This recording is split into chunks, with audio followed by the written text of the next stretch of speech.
திங்களணி சடைப்பெருமான் பூசை ஆற்றி திருமதிலும் கடந்திட முன் நின்றான் யாவன் தங்கு கடற்புவி வரை பின்னடியோனாதி சகலருக்கு ஊறு தவிர்க்கின்றான் யாவன் அங்கவன் மெச்சரித மொழிபெயர்ப்ப வேண்டி அவனடியே சரணாக அடுத்துழைக்கு மங்களசின் மயமதுர தமிழ் செம்பாடல் வாரிமடம் அடையுடுத்து வளருமன்றே.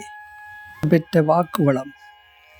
வியாச முனிவர் பூலோகத்துக்கு திருப்பி வந்து எந்தவித தொந்தரவும் மனித பிரிக நடமாட்டமும் இல்லாத ஒரு வனத்தை தேடி பிடித்து அங்கு விநாயகப் பெருமானுடைய ஏகாட்சர மந்திரத்தை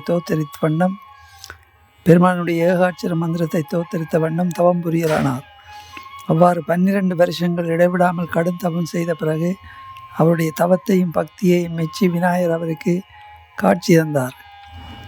கோடி சூரியர்கள் ஏக காலத்தில் ஒன்றாக உதயமானது போல் பிரகாசம் பொருந்திய சிவந்த திருமேனியோடும் சிவந்த ஆடையோடும் சிவந்த பூமாலையோடும் சிவந்த ஆபரணங்களோடும் செஞ்சாந்து பூச்சோடும் தும்பிக்கை முகத்தோடும் அவர் விளங்கினார்.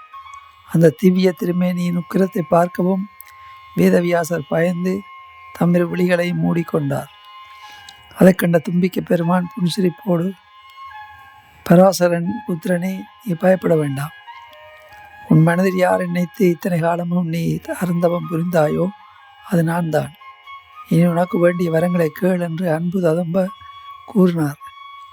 வியாசம் மகரிஷி சரீர் என்று எழுந்து விநாயகப் பெருமானின் திவ்ய வடிவத்தை கண்குளிர பார்த்து மகிழ்ந்து அப்பெருமானை பல முறைகள் பலம் வந்து வணங்கி துதித்து தம்மிரு கண்களில் ஆனந்த பரவசம் மெருக்கெடுத்தோடு உடல் முழுவதும் மயிர்கள் கால்கள் சிரித்து நிற்க நெஞ்சுருகி கணேசரின் பெருமைகளை பாடல்களாக பாடி கணக்கற்ற வேதாகமங்களால் தோத்திரம் செய்து சகல காரணகர்த்தாவே, முழுமுதற் கடவுளே, மெய்யறிவு இன்ப பொருளே, உம் திருவடிகளை அடியவனான நான் தரிசித்ததினாலே இத்தனமே உத்தமமானேன்.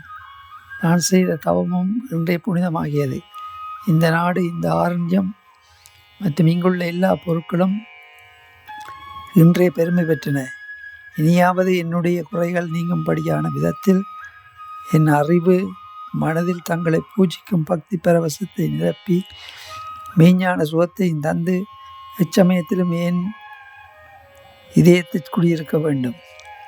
இவைகளை தவிர 18 புராணங்களையும் எந்தவித இடையூறு விக்கிரமும் இல்லாமல் தெளிவான அறிவோடு இயற்றும்படியான ஆற்றலையும் எனக்கு தந்தரல வேண்டும் என்று வேண்டிக் கொண்டார். விநாயகரும் அவருக்கு அவ்வாறு வரமளித்து மகிழ்ந்தார். 18 புராணங்களை தவிர மற்றும் பல உபபுராணங்களையும் இயற்றும் வல்லமை பெறுவாய் என்று ஆசி கூறி வியாசரின் இருதய கமலத்தில் குடியேறினார். அதனால் வேத வியாசர் அதிகம் காந்தியும் வாக்கு வன்மையும் பெற்றார். அக்கானகத்திலேயே அவர் தங்கியிருந்து தமக்கு பிள்ளையார் தரிசனம் கிடைத்த இடத்தில் ஒரு கோயில் கட்டி அதில் கணேசமூர்த்தியை பிரதிஷ்டை செய்து வேதாகம விதிப்படி பூஜைகள் செய்து வழிபட்டு சதா சர்வகாலமும் விக்கின விநாயகரையே தம் மனதில் தியானித்து அவருடைய பேரருளை பெற்றார். உழவோர் இயக்கும் வண்ணம் 14 புராணங்களையும் குறைவின்றி இயற்றினார். இவ்வாறு சோமகாந்தனுக்கு பிருகு முனிவர் கூறினார். திங்களணி சடைப்பெருமான் பூசையாற்றி திருமதிலும் கிடந்திட முன் நின்றான் யாவன் தங்கு கடற்புவி வரை பின்னடியோனாதி சகலருக்கு ஊறு தவிர்க்கின்றான் யாவன் அங்கவன் மெச்சரித மொழிபெயர்ப்ப வேண்டி அவனடியே சரணாக அடுத்துலேற்கு மங்களசின் மயமதுர தமிழ் செம்பாடல் வாரி மடம் அடையுடுத்து வளருமன்றே.